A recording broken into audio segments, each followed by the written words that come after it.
Hello students, मैं आपका स्वागत करता हूं आपके इस यूट्यूब के चैनल केमिस्ट्री के चैनल केमिका पॉइंट में। बच्चों, पिछले वीडियो में अब तक हम जान चुके हैं कोलिगेटिव प्रॉपर्टी को। आज हम जानेंगे एबनॉर्मल कोलिगेटिव प्रॉपर्टी को। इससे पहले मैंने कोलिगेटिव प्रॉपर्टी स्टार्ट की थी तो मैंने आप लोगों को बताया था कि कोलिगेटिव प्रॉपर्टी डाइल्यूट सोल्यूशन की प्रॉपर्टी होती है जो डिपेंड करती है नंबर ऑफ सॉल्यूट पार्टिकल्स पे, उनके अमाउंट पे।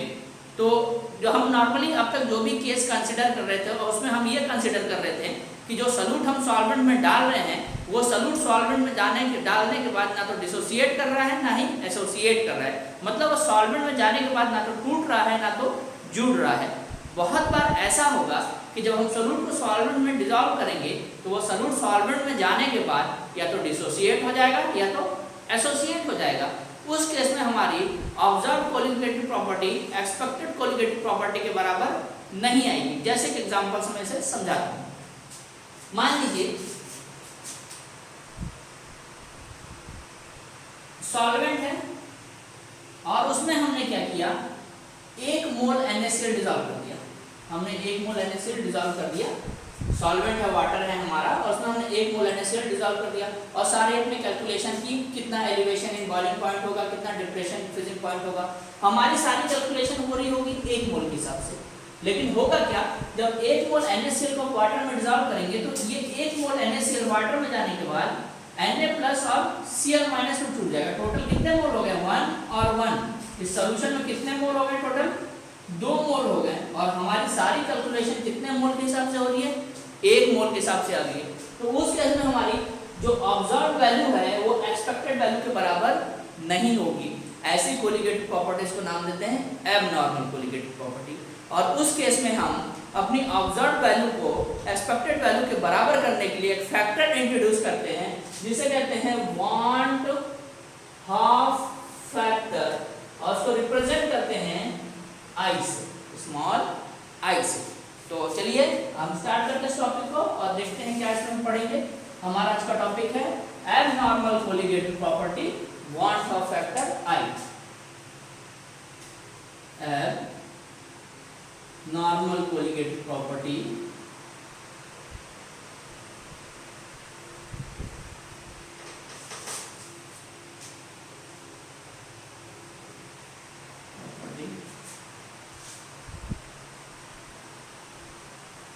Want of factor I.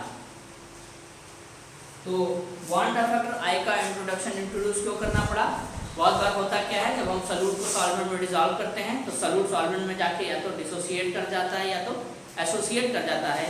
उस केस में हमारी एक्सपेक्टेड वैल्यू ऑब्जर्व वैल्यू के बराबर नहीं आती। तो उस एक्सपेक्टेड वैल्यू को ऑब्जर्व वैल्यू के बराबर करने के लिए हम क्या यूज करते हैं, वांट ऑफ फैक्टर आई का यूज करते हैं। और आई इक्वल टू क्या होगा, आई इक्वल टू होगा ऑब्जर्व कोलिगेटिव प्रॉपर्टी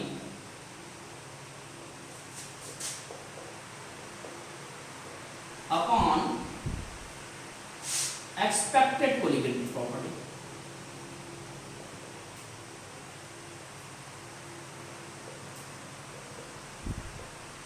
ऑब्जर्व का मतलब जो एक्सपेरिमेंटली रिजल्ट आ रहा है। जैसे मान लीजिए सॉल्यूशन है, हमने एक सॉल्यूशन बनाया और उसमें हमने 1 मोल NaCl को डिसॉल्व किया। हमने 1 मोल NaCl को वाटर में डिसॉल्व कर दिया और 1 मोल NaCl को जब वाटर में डिसॉल्व करेंगे तो वो 1 मोल NaCl वाटर में जाने के बाद क्या हो जाएगा, टूट जाएगा Na प्लस और Cl माइनस में।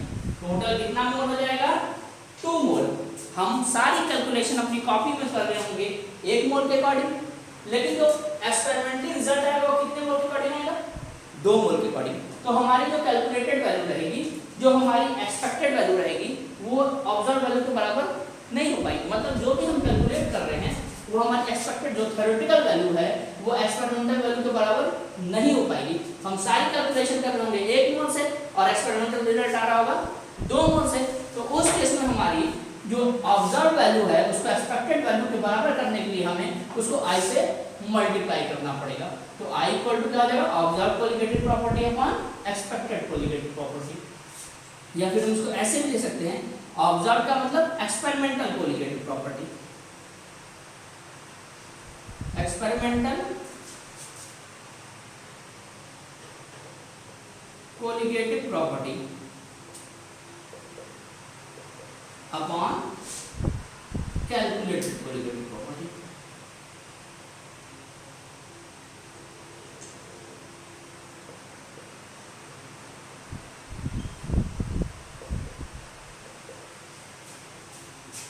ये हो गया हमारा आई क्वांटम फैक्टर आई। अब अगर इसी को अदर टर्म्स में लिखे तो, अगर यही एलिवेशन इन वॉल्यूम के टर्म्स में लिखे तो आई क्या लिखेंगे, आई को लिखेंगे observe elevation in boiling point upon expected elevation in boiling point. Freezing point के टर्म्स में लिखे तो observe depression in freezing point upon expected depression in freezing point। osmotic pressure के टर्म्स में लिखे तो observe osmotic pressure upon expected osmotic pressure। तो ये हमारा हो गया आई।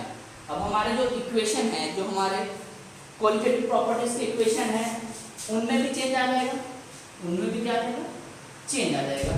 तो हमारा जैसे इक्वेशन होता है P equal to P naught A, P equal to P naught A into X A, तो इसमें एक फैक्टर इंट्रोड्यूस कर देंगे आई।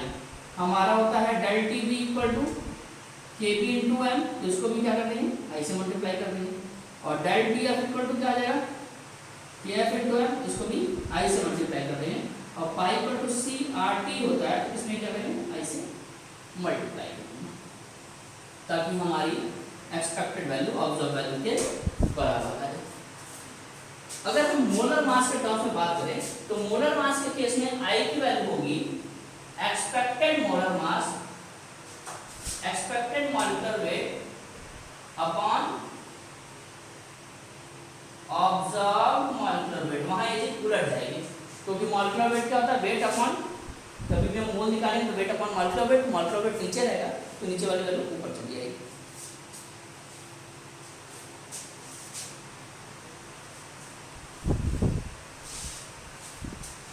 चलिए अब इसमें दो केस है, एक केस है डिसोसिएशन का और एक केस है एसोसिएशन का। जब हम सॉल्यूट को सॉल्वेंट में डाल रहे हैं, सॉल्यूट सॉल्वेंट में जाने के बाद क्या हो जाए, डिसोसिएट हो जाए, मतलब टूट जाए। और एक केस ये है जब सॉल्यूट को सॉल्वेंट में डालें तो सॉल्यूट सॉल्वेंट में जाने के बाद एसोसिएट हो जाए, आपस में जुड़ जाए। तो पहले हम देखेंगे डिसोसिएशन का केस। तो पहला हमारा है डिसोसिएशन का केस, हम जानेंगे डिसोसिएशन के केस में।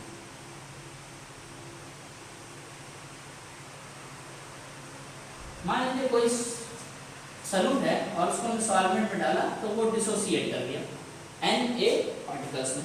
तो शुरू में मान लीजिए ये 1 था तो ये 0 था।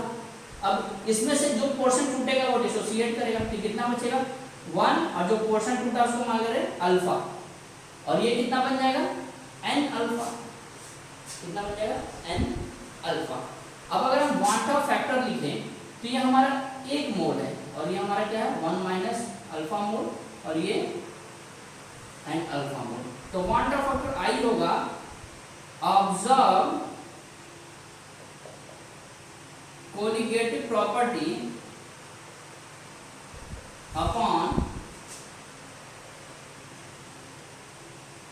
Expected colligative property. तो हम सारा ऑब्जर्वेशन हमारा कितना आ रहा है, ऑब्जर्वेशन आ रहा है ऑब्जर्व, या फिर नंबर ऑफ मोल्स में बोले तो observe number of moles upon expected number of moles. अब हम जो भी कैलकुलेशन कर रहे हैं वो हम 1 मोल से कर रहे हैं, लेकिन एक्चुअली है क्या सोल्यूशन में कितना मोल है 1, टोटल मोल कितना है 1 minus alpha plus n alpha. तो टोटल मोल लिखे तो कितना रहेगा 1 minus alpha plus n alpha upon 1। अब हम इसको कॉमन ले लें, 1 माइनस हम अल्फा कॉमन ले लें, तो अल्फा कॉमन ले लें क्या हो जाएगा 1 प्लस अल्फा, और ये हो जाएगा n माइनस 1। हम इसको इधर लेके चलाएं mathematical rearrangement, 1 minus I equal to alpha 1 minus alpha equal to I minus 1 upon n minus, जहाँ अल्फा क्या है जो पोर्शन टूटा जिसे हम कहेंगे डिग्री ऑफ डिसोसिएशन। आई क्या है, क्वांटा फैक्टर, और एन क्या है, वो पार्टिकल टूट के कितने आयंस देगा। ठीक, तो अगर हम इसको रिप्रेजेंटेशन में लिखें तो अल्फा है डिग्री ऑफ डिसोसिएशन, आई क्या है क्वांटा फैक्टर, और एन क्या है number of ions obtain after dissociation. तो ये हमारा हो गया क्वेश्चन। अगर मान लीजिए जो हमारा सॉल्यूट है, जो सॉल्यूट हमने डिसॉल्व किया वो स्ट्रांग है, तो स्ट्रांग रहेगा तो कंप्लीटली डिसोसिएट कर जाएगा, और वहां अल्फा की वैल्यू क्या हो जाएगी 1 फॉर स्ट्रांग इलेक्ट्रोलाइट। हमारा सॉल्यूट जो है वो अगर स्ट्रांग इलेक्ट्रोलाइट है तो क्या होगा, उसके लिए अल्फा की वैल्यू क्या हो जाएगी 1 के बराबर। तो अल्फा की वैल्यू 1 हो जाएगी तो हमारा इक्वेशन क्या हो जाएगा 1 equal to I minus 1 upon n minus 1। तो I minus 1 equal to n minus 1, तो आई इक्वल टू n।